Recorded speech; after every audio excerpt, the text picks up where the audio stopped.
Hello and welcome to another AIC unboxing. So I made the mistake of going to Walmart and looking in the electronics section, and I found this.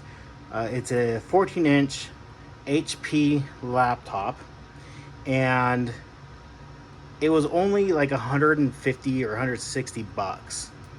And I'm doing a series on a $150 gaming laptop, and I thought, well, it might be a good comparison to show you what the difference is between a $150 used computer and a $150 new computer.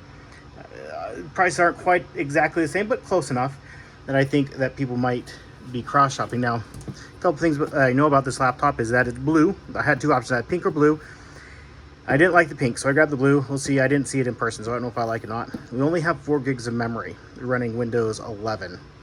So that's not great. I never recommend less than 8. So we'll see. Storage, I believe, is also soldered to the system board, so we'll see if we can upgrade that at all. We have a 14-inch HD display, HD instead of full HD, so that's going to be a 1366 by 768. Windows 11 in S mode. S mode is Microsoft's answer to Chromebooks.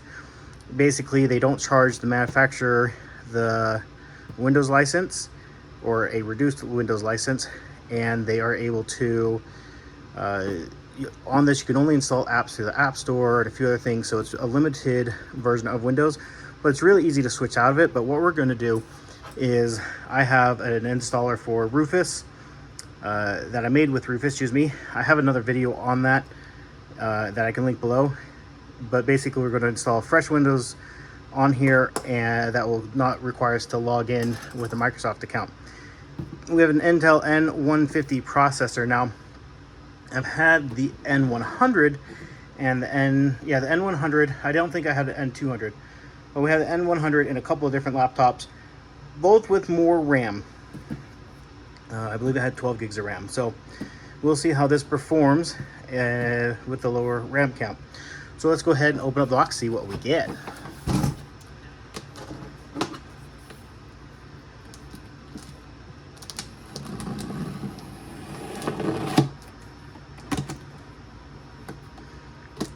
And my knives keep disappearing every time I go to grab one.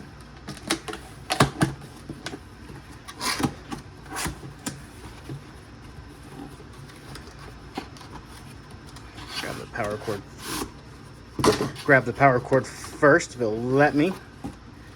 Ooh.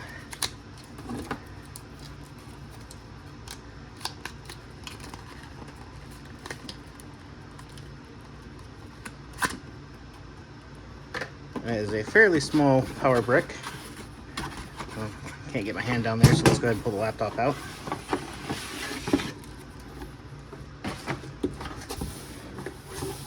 Grab that cord.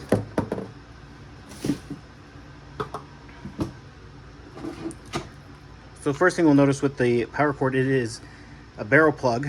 We'll see if this is soldered to the system board or if it is something that can be easily replaced if damaged. The other thing we'll see is if this laptop has USB-C, if it can charge from USB-C, because that's something that I think in this day and age is kind of nice and almost required. All this packaging is cardboard, so recyclable or at least burnable.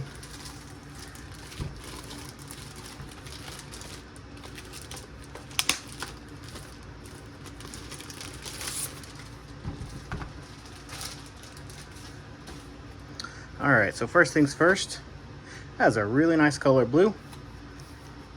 We see 4 screw heads here. Now, a lot of HPs have screws under these rubber strips here, so you have to rip them off to get to the screws. Hopefully that's not the case with this laptop. I do see some vent holes there. I don't know if the camera can pick that up, but I'm not seeing any fans. With that N150, I'm expecting this to be passively cooled. So let me go ahead and readjust the camera, and we are going to open this puppy up.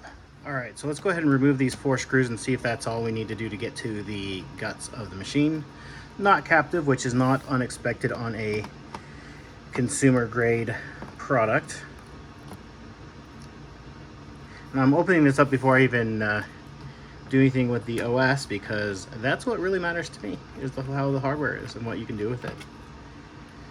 And 2 different screw sizes. The ones in the back are bigger and longer. But you shouldn't confuse them because the threads is like it's a physically bigger screw. So this should not fit in this one's hole. So that's good. A lot of times they'll have the same size but different length of screw, and then you can thread the wrong thing into the wrong hole and damage the system. Let's see, can I just get this with a fingernail? We'll put off screen just a second. All right, so we got the back off. I did that by just pulling at this corner just enough to get this spudger in, and then I just went around this edge, the front edge, and that edge. Came off pretty easy. I don't feel any or see any broken clips, so that's really nice. A lot of times when you take these off for the first time, you get chunks of plastic flying everywhere, and oh my goodness, I am absolutely thrilled with what I see. First and foremost, yeah, we do have the SK Hynix eMMC or the solder storage, but we have a full M.2 slot, and we have upgradable RAM. Oh my goodness, I did not expect this in a $150 laptop. It is PC4, which I have, I believe, an 8 gig DIMM that I could throw in here. We can upgrade to 8 gigs of RAM pretty easily. And we have active cooling. This is massive. This is a huge improvement over what I was expecting. And look at that. The power port is also not soldered to the system board, so easily replaceable. I'm impressed. I can't believe what I'm seeing here. Upgradable RAM, upgradable storage, actively cooled processor, not soldered charging port, not soldered RAM. Come on, Lenovo, you could do better. Has upgradable, what is that? Wi-Fi. Sorry, this is Wi-Fi and Bluetooth. So it has RAM, storage, charging port, Wi-Fi, all replaceable, upgradable, serviceable. Oh my goodness, I am truly taken aback and flabbergasted. Nice big battery for this super low wattage CPU. I don't know what this is, but I think last time I looked at one of these, the N100, I think it's only like a 6-watt CPU, ridiculously low wattage, but we'll see what this one is running at. So let me go ahead. I'm gonna do it now. I'm not even gonna bother with this. If you're buying this laptop, buy RAM for it and upgrade. I'm going to put at least 8 gigs in here. I think the 16 gigs I have are currently in use, so I can't use that, but 8 gigs, here we go. Oh my goodness, I'm unbelievably impressed. Let me go ahead. I'm going to put things back together. I'm going to leave the 128 gig storage just because I don't think I have an NVMe SSD right now available. All of mine are currently in use, but we definitely can upgrade the RAM. And we'll reinstall Windows so we get a Windows that we can actually use. All right, I actually take that back. I do have an NVMe drive. We have an 8 gig DIMM of DDR4. Now this is slightly slower. It's PC4 2666, and this is DDR4 3200. But I doubt that will make that big of a difference with this system, being that it's such a low-end CPU. I don't think you're going to get much improvement, especially since it's only single channel with the slightly slower RAM. That it's more important that this is has more capacity, so you're not swapping to the hard drive so much. So it's as simple as slapping that guy in there and grabbing my screwdriver. That's right in front of my face. It even has the screw. Some of these don't even come with that much. Now it looks like you could have a shorter SSD. I don't have one that length, I don't think. Get rid of this. We'll slide this in here.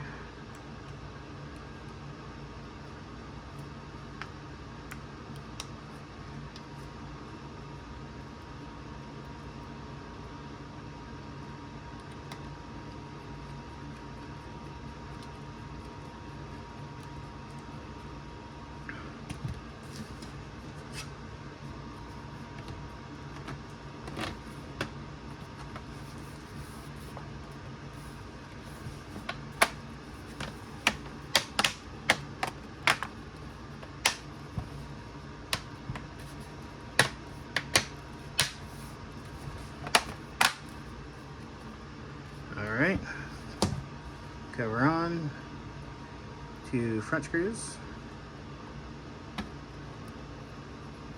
These are going at a little bit of an angle, so keep that in mind. Don't strip them.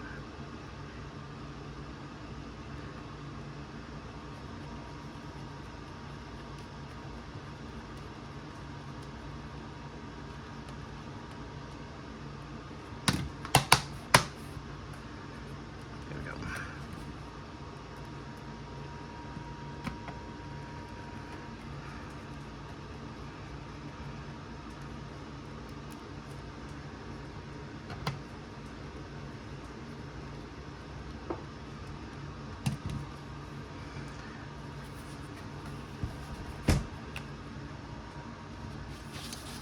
A piece of paper.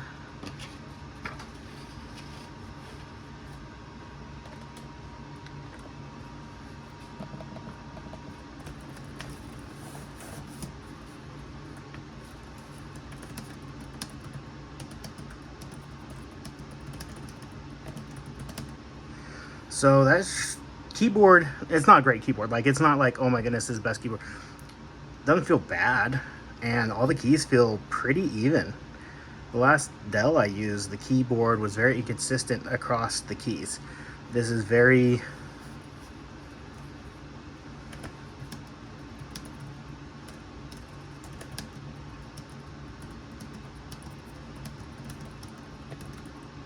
yeah. Keys feel very even. Pretty short throw, pretty light. So you're not, again, not an amazing typing experience. Bezels, pretty small. Webcam that has the shutter there. So obviously no windows held low, no fingerprint sensor. Keyboard is not going to be backlit, I don't think. So let me grab my USB drive. We'll reinstall a version of Windows we can use, install a couple games maybe, and we will be back. All right, so it's been about 24 hours or so since I got the laptop and did my unboxing. So I've had a chance to install the install Windows, install the RAM and the SSD, get everything up and going. And so I thought I'd take a chance to kind of give you my opinions and thoughts on the system, and just a kind of a full overview and review. So as far as installing Windows, a couple things I would definitely recommend doing before doing so. First of all, download the drivers for the Wi-Fi from HP's website. Just put the serial number in and you can download those drivers. The model number of the laptop is an HP laptop 14-EP2012WM. So I know people will ask that, so that's why I have it up here. So you want to download the drivers first for Wi-Fi, because at least my ISO of Windows did not have any drivers for Wi-Fi or the touchpad. So the second thing that you'll want is a USB mouse.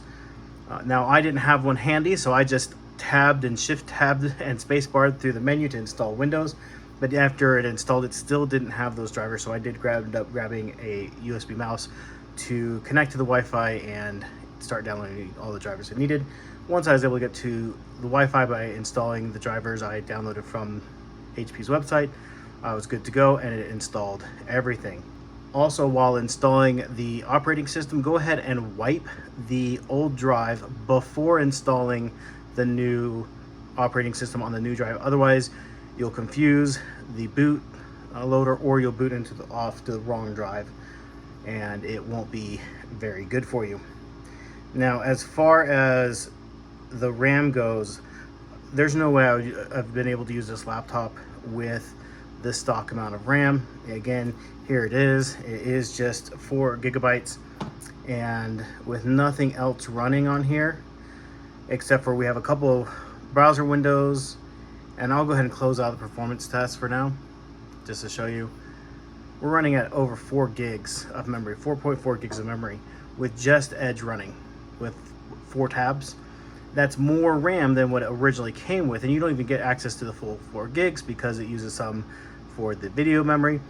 And what that means is that you're going to be constantly swapping RAM to the eMMC storage, which will make this laptop feel so much slower than it normally would have, because it's having it's not able to use the RAM completely. It's having to swap the stuff you're trying to do to that extremely slow storage, and you're going to hate it. You're going to hate it. You're really going to hate it if you don't upgrade the RAM. Now, as far as the actual hardware goes, this screen is terrible. You can see it's a TN panel. The viewing angles are absolutely atrocious. The color on it is bad. It's not very bright. So it's just not a very good screen. I would have happily paid an extra 10 to 20 bucks for, even at the same resolution, an IPS screen. TN panels should be made illegal. They're just the worst when it comes to trying to have a usable laptop screen. It's not the worst panel I've ever used, but it's not great. I guess it's kind of acceptable at this price point, but you know, would have been nicer to have at least an IPS screen. The keyboard is better than it should be on a $160 laptop.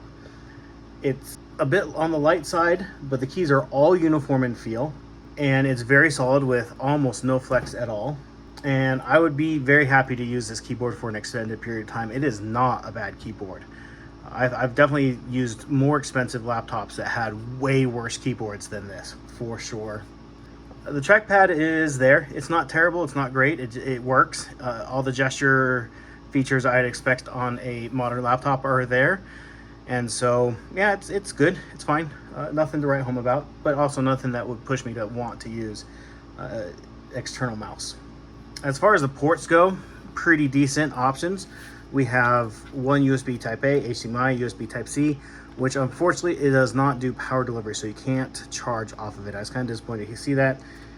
Have a microphone jack, and on this side, the charger port and another HDMI, or excuse me, another USB A port. So 2 USB A's, 1 USB C, have a microphone jack.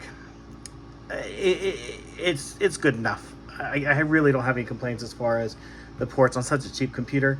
More than sufficient. The USB-C not charging is more of an inconvenience for me. I have so many laptops that do charge off a USB-C, and again, I am spoiled because of my YouTube channel that I'm able to have so many computers. And so what I do is I just leave a charger at all the places I tend to sit with a computer, and so I never have to reach behind a piece of furniture to unplug anything. So it would have been nice if this had that as well. But if this is your only laptop, or you don't use this laptop for, you're not going from place to place in the house very often, probably not that big a deal for most people. As far as the overall build quality laptop, it is a pretty darn sturdy laptop. I'm actually quite impressed with just how well it's built at this price point. Obviously it is all plastic, but it feels good. It doesn't creak. It's pretty, you know, there's no flex really to the chassis, is, you know, or the flex that's there is reasonable. It is surprisingly good.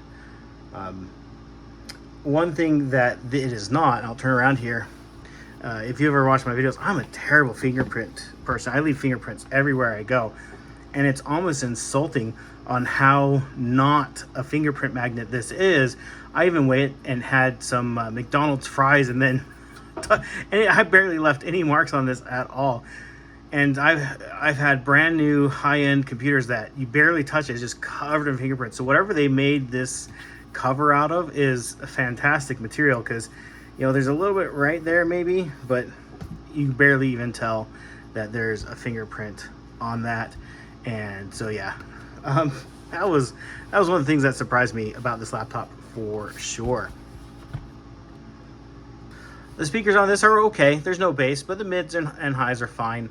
It's fine for watching most media, watching YouTube, things like that. It sounds a little tin canny, not great, like I said, but a lot of that has to do with the fact that there's not a lot of bass on there, which would give it a more full sound. So, you know, good enough for a $160 laptop. Battery life on this is 7-ish hours. I would have liked to have seen better because of how low spec the components are. However, it is a low-end system. Batteries are expensive, so I get it that the battery isn't as big as it could have been. So, but I would have liked to see like that 8 to 10 hours.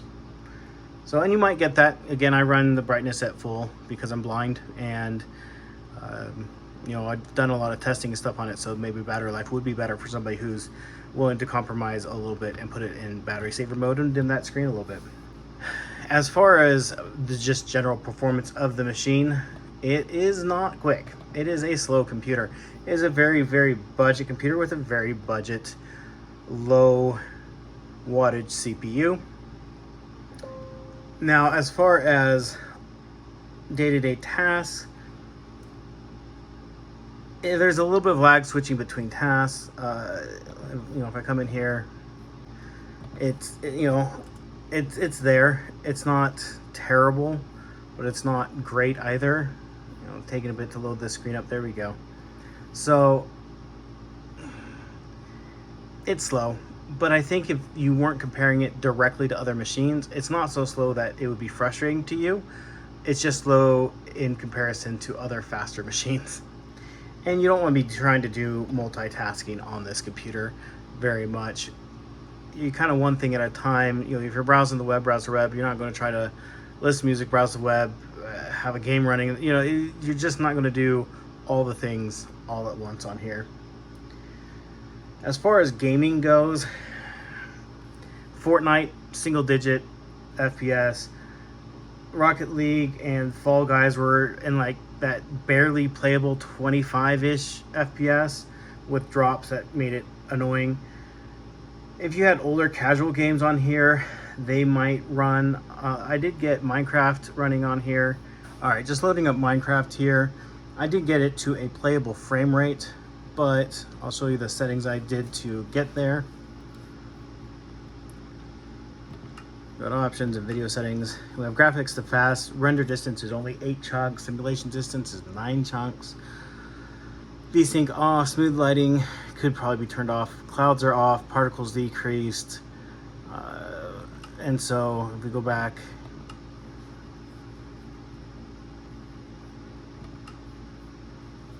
and we hit F3. Oh, okay.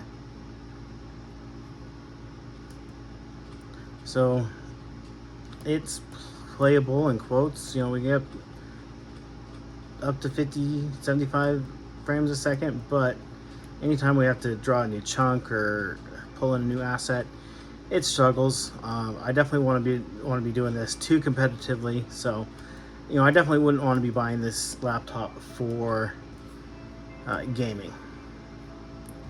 So we're going to exit out that. As far as conclusion goes, my final thoughts on this laptop. I know this is a quick video. I didn't put a whole lot of time into this because I didn't know how many people would want to watch this. If you want to see more of this laptop, definitely let me know, and I can do a more in-depth review of the system. But final thoughts, if you had $150, $170 to spend on a computer, you are much better off buying a used ThinkPad or a EliteBook or a Precision, something like that, or a Latitude. You'll be better off spending your money on a used computer, period. However, I recognize not everybody feels comfortable buying used computers, or that there are other circumstances that require you to buy new computers. I know for some of my kids' schools, they've required us to have new computers for them. You know, family members just don't, they have a problem with buying used computers. And so if this is what your option is, this is not a bad one, specifically because you can upgrade it. At the beginning of the video, I showed you the hardware. Wi-Fi is upgradable, RAM's upgradable, storage is upgradable.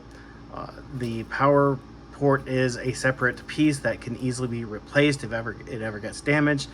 That makes this laptop very repairable, very upgradable, which is unheard of at this price point. Usually, heck, at $1,000 laptops, $2,000 laptops, everything's soldered, RAM is soldered, Wi-Fi is soldered, it's all soldered to the system board. The fact that they were able to get it into a system this cheap is pretty miraculous to me, because all those are cost-cutting things. It's expensive to have a person sit there and install that Wi-Fi card. It's so much cheaper to install them en masse during the manufacturing process. So this is a cheap computer, but built in a more expensive way. And so it gives you that option to upgrade this system. And so if you have to buy a new computer and your budget is less than $200, because you do need a budget for the increase in memory and the increase in storage, and your budget's $200 or less, this is not a bad way to spend your money. And you know, if you need a laptop, just throw in a bag. Say you're doing a lot of traveling and you want a laptop that you don't care if it gets lost, stolen, or broken. This is a great option. It's not very expensive. It's new, and you know, it supports all the modern Windows and Wi-Fi's and all that other stuff. And it's a great option for just chucking it in a bag when you're traveling, and when you're done, you can just be, you know, done with it. You can, it's almost disposable at that point. So, and I would almost say, if you have the mind to buy this computer, to encourage HP to continue to make stuff like this. Yeah, it has some drawbacks. The screen's a drawback, the CPU is kind of on the slower side, whatever. It's an upgradable system at a price point that is incredible, and I think that more manufacturers should be producing stuff like this. And for HP to make it almost blows my mind, except when I look back at my history, this is not uncommon for them. I've actually reviewed a few laptops that had a somewhat okay CPU, but then the RAM and storage were just awful options, but were upgradable. And so you could upgrade them, and then they became a much more usable system. Anyways, that's my conclusion. Good job, HP, for this laptop at this price point, and I hope that this video helps somebody who has bought this laptop, is frustrated with its performance due to the lack of memory and the slow storage. Upgrade it. Do it. It's 4 screws and you're in. You're not going to break the machine doing it. So easy. If you're a tinkerer interested in random stuff like I am, pick one of these up to mess around with, try different stuff with it, throw some Linux on here. It might be my next video is installing Linux on here and seeing how well that performs. And if you want to see that video, definitely let me know down in the comment section down below which flavor of Linux you would like to see on here. Anyways, thank you for watching, and I hope you have an amazing day.